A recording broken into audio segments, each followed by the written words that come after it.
The ones that interrogated me were just the average rank and file. Whatever group attacked us, the way they moved was just insane. And that mist, appearing out of nowhere. The Soviets don't have tech like that. If they did, Ocelot would have heard about it. I doubt the West does either. Otherwise, the folks at Langley would be sleeping a lot easier. Why'd they come after you? Wish I knew. I'm the only one who survived. Though I don't think they planned it that way. If I was their target, they wouldn't have just handed me over to the 40th Army. Whatever the case, we need to watch our step until we know who they really are. And boss, if you ever do run into them again, don't try to take them on. You just get the hell out of there. When I first started dealing with Zero, with Cypher, it was a somewhat parasitic relationship. Though, a mutually beneficial one. Cypher had no army of their own, so they wanted us. They wanted our strength. They approached me as a potential business partner. But they had other motives. Cypher coaxed us into Central America, into that US-Soviet proxy war, to fuel Mother Base's growth. Once we were big enough, they'd force us to join them. That was the plan. That's why they had Paz, still Zeke. Right. And if we refused, she would use Zeke to fire a nuke from Mother Base. The world would consider us a liability, and countries would unite to destroy us. We stopped the launch. And yet they still took us down. Through that fake inspection they orchestrated to cover up their sabotage. That power Cypher wanted. We don't have it anymore. So why are they still after you? Is it just the fear of leaving you alive? I don't know. Was Zero really... All I know is the man I knew wouldn't want this. What do you mean? We have to consider that it might not be Zero we're dealing with. We know virtually nothing about Cypher anymore. How big they've gotten, what they want, or even who they really are. The new Mother Base started out as a test drilling rig operated by a mineral resources supplier, but their project fell through. The Seychelles government was happy to hand the place over to us. It was just scrap on stilts. So with a few dummy construction companies set up as fronts, we started renovating the half-finished rig. From the outside, it looked like the project was back on rails. Kaz, you... What? I see what you're doing. Recreating the Mother Base we had 9 years ago. Only this time. That's right. The Mother Base Cypher thought they destroyed will return from the grave to kill them. We'll prove to the world that we were the victors. And if we lose again? They can't fool us the same way twice. Now our enemies are in plain sight. And when our organization gets too big, we split it across companies. Any company that draws attention gets liquidated, and its capital is back-channeled into a new company. Most PFs are small-time operations anyway. And in this business, the minnows go bankrupt all the time. We've never aroused suspicion. Plus, we have Hewick. Hewick? Human Exploitation Company. It's a business specializing in intel gathering. Think of it as a civilian intelligence agency. Kaz, that's... Remember what they were trying to accomplish at the prison facility in Cuba? That gave me the idea. We dispatch moles into conflict zones around the world, and each sets up an intel network on site. Then they stay in place to give us stable points of contact when other nations intervene in the conflicts. Hewick's strength is that it has a cutout at each level. You get your job from one guy, then you hand it off to another. No one has direct access. It's a perfect black box. Hewick members also work their way into the superpowers intelligence agencies to make sure Diamond Dogs gets work. We have those countries by the balls. That's our deterrent when we need it. Networking? In the intelligence community? Sure, that's how we've grown this far. And when you go out on missions, intel from Hewick will be there to back you up. But despite all that, Cypher has its eyes on us. The only reason I'm not dead is that they needed to know where you were. Figured if you woke up, I'd go straight to you. That's why you made that ruckus at the Zero line. Yeah, to make their own surveillance work against them. I think it took some of the heat off Cyprus. Kaz. Then I just had to wait for you to save me. And I've gotten used to waiting. Kaz. That's not all. It was a good chance to scout the market. And with the West wanting the Soviets out of Afghanistan, their agencies are bursting at the seams with funding. Boss, let's start by building up our Afghan presence. Why put Mother Base in the Seychelles? We're at the center of the world here. We're all the way out in the Indian Ocean. Come on. Lebanon, Sri Lanka, East Timor, and Africa. From here, our reach extends to conflict zones the world over, including Afghanistan, of course. So it's prime real estate for a mercenary. Exactly. Latin America isn't as close as I'd like, but we have Amanda and her people to help in that department. And besides, the Seychelles government owes us a favor. Owes us? The Seychelles has strong ties to the east, which the West wanted to shake up. It came to a head 3 years ago, in an attempted coup. It was a force of South African mercenaries, with U.S. backing behind the scenes. They were only platoon size, but South Africa is home to some heavy PFs. Too much for the Seychelles to handle. In the end, they accepted help from the Tanzanian army, and quelled.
We set up the deal and handled on-site tactical instruction.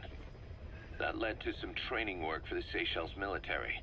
And when we put down a mutiny within their forces, well, we made a lot of people happy. They don't pay us. They just let us have a piece of their offshore territory on the promise we'll come running if something else happens. So we're bodyguards, too. It's a good setup. We can only take Mother Base so far here. We'll have to find somewhere else when this place starts getting big. Aren't you being a little hasty?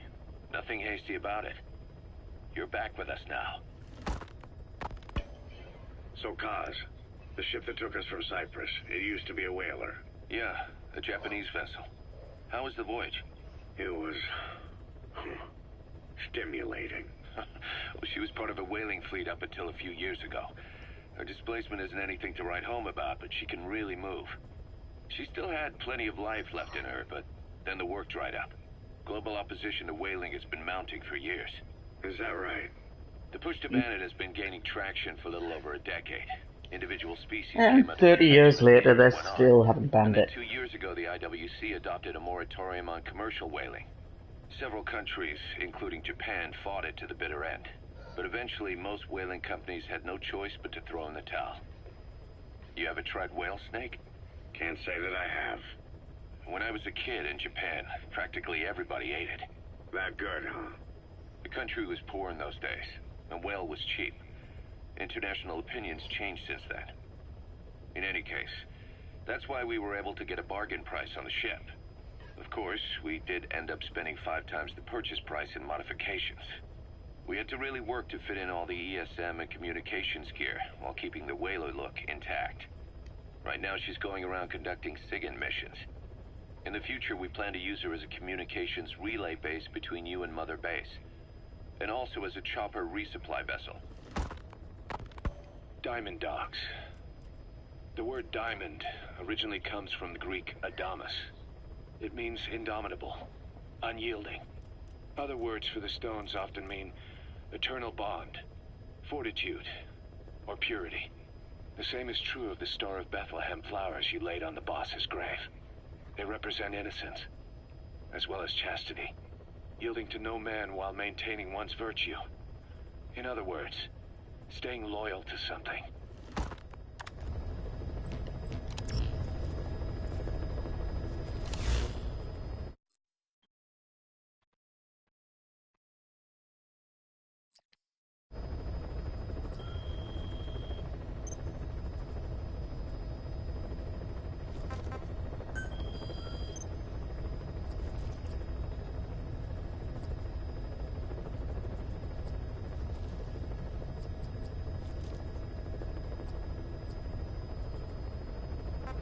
Oh, I really ought to assign these guys.